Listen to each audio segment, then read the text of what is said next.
Assalamualaikum warahmatullahi wabarakatuh. Perkenalkan, nama saya Putri Agustin dengan NIM H20101425 semester 6 DPGSD Universitas Yogyakarta. Di sini saya akan mereview hasil artikel yang saya review, yaitu yang berjudul dengan pemanfaatan teknologi dan informasi atau TIK wujud inovasi sumber belajar di sekolah dasar. Artikel saya ambil itu yaitu artikel Nyaku Andriaka.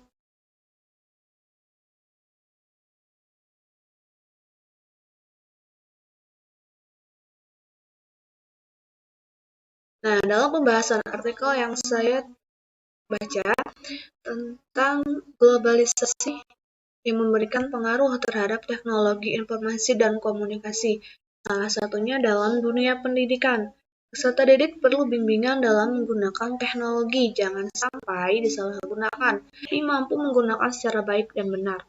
Tidak hanya peserta didik saja, bahkan peran guru dalam cara mengajar pun perlu ditingkatkan, terutama di zaman globalisasi dalam memprioritaskan teknologi, informasi, dan komunikasi.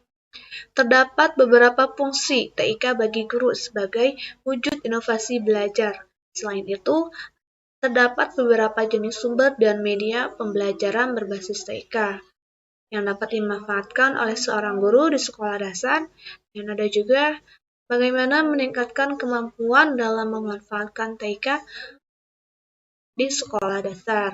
Nah, masalah yang terjadi dalam artikel ini bagaimana guru dapat menggunakan atau mengelola TIK sebagai sumber belajar. Nah, menurut buku Andriaka ini, fungsi TIK karena guru harus memahami apa saja fungsi TIK.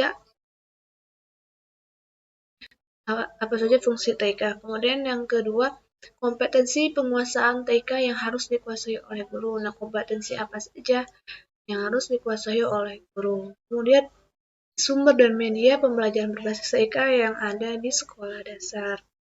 Nah, jadi ini ada fungsinya, ada kompetensi, ada sumber dan media. Nah, yang pertama yaitu fungsi TIK bagi guru. Fungsi TIK bagi guru ini sangat banyak sekali. Yang pertama yaitu TIK dapat digunakan untuk membantu pekerjaan administrasi. Bisa menggunakan Word atau spreadsheet. Kemudian, TIK dapat digunakan untuk membantu mengemas bahan ajar multimedia, seperti belajar berupa teks, grafis, audio, video, dan animasi menjadi sebuah efektifkan pembelajaran. Kemudian, TIK dapat digunakan untuk membantu proses manajemen pembelajaran e-learning, atau kita sudah lihat contohnya seperti zaman COVID, dulu peserta didik ini di sekolah dasar menggunakan e-learning seperti Zoom, Google Meet, dan lainnya.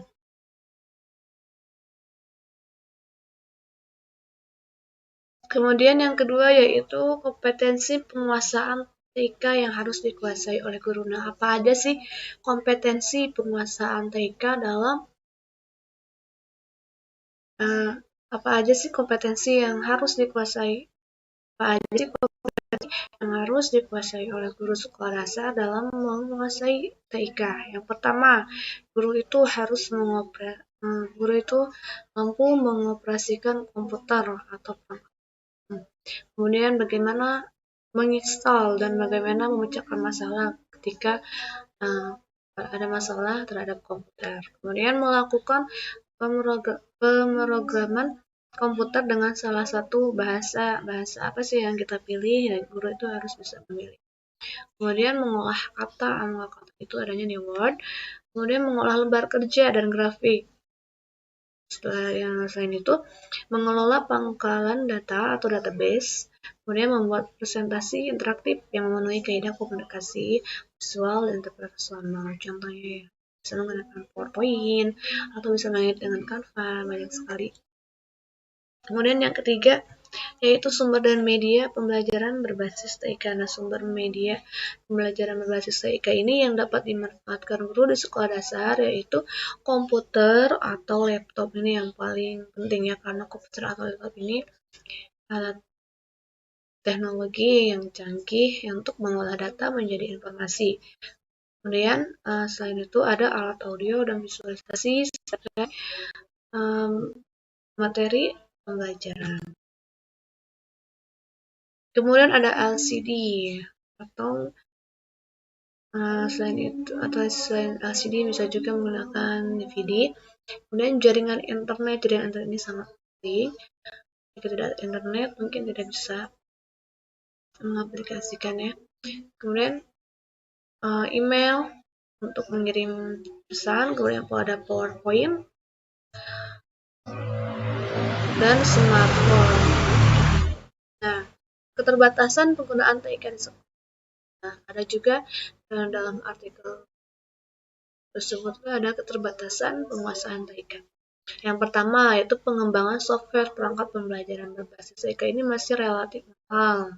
Kemudian memerlukan pengetahuan dan keterampilan dalam pemrograman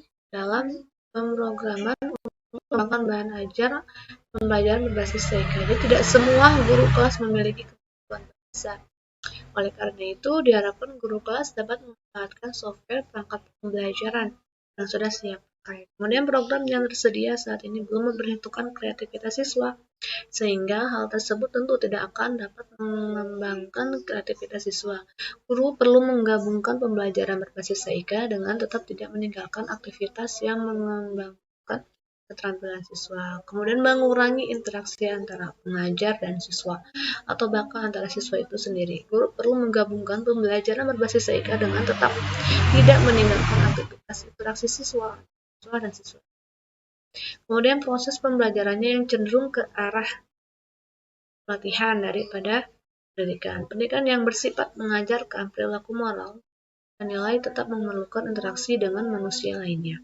Kemudian meski keberadaannya sudah semakin luas, tidak semua tempat tersedia fasilitas internet, komputer, dan jaringan kelistrikan. Nah, jadi tidak semua sekolah itu terdapat internet, komputer, dan jaringan kelistrikan. Kemudian, semakin canggihnya peralatan TIK dapat dimungkinkan terjadinya penyalahgunaan di bidang pendidikan. Nah, jadi kita sebagai guru ini kita harus membimbing siswa agar siswa tersebut tidak menyalahgunakan di bidang pendidikan, agar mereka tuh tahu bagaimana caranya menggunakan TIK ini yang baik dan benar. Upaya meningkatkan kemampuan penguasaan TIK. Yang pertama, mengirim guru untuk mengikuti kegiatan pelatihan, penataran, seminar, dan workshop mengenai TIK nih. Hal ini untuk meningkatkan agar guru-guru tersebut mampu menguasai TIK. Kemudian mengadakan kegiatan pelatihan dan sosialisasi TIK bagi seluruh guru. Nah, contohnya di satu SD ini kepala sekolahnya mengadakan sosialisasi terhadap seluruh guru agar guru tersebut semangat dengan mendatangkan narasumber yang ahli dalam penguasaan atau dalam sosialisasi TIK. Kemudian melengkapi berbagai sarana dan media berbasis TIK yang dapat menunjang kegiatan pelajaran, dan sarananya pun penting. Jika tidak ada sarana, ya bagaimana menggunakan media tersebut. Kemudian melaksanakan dan melatih pembelajaran dengan menggunakan berbagai strategi dan metode berbasis TIK. Meskipun tidak semua sekolah mampu melaksanakan secara efektif, tapi TIK ini sangat penting. Kemudian mengadakan studi banding. Selain itu mengadakan studi banding ke sekolah lain yang dipandang lebih maju bidang TIK-nya. Hal ini agar kita lakukan studi banding. Contohnya itu sekolah kita, misalkan kita berkunjung ke sekolah lain yang lebih baik TIK-nya agar sekolah kita pun maju seperti mereka baik bidang TIK-nya.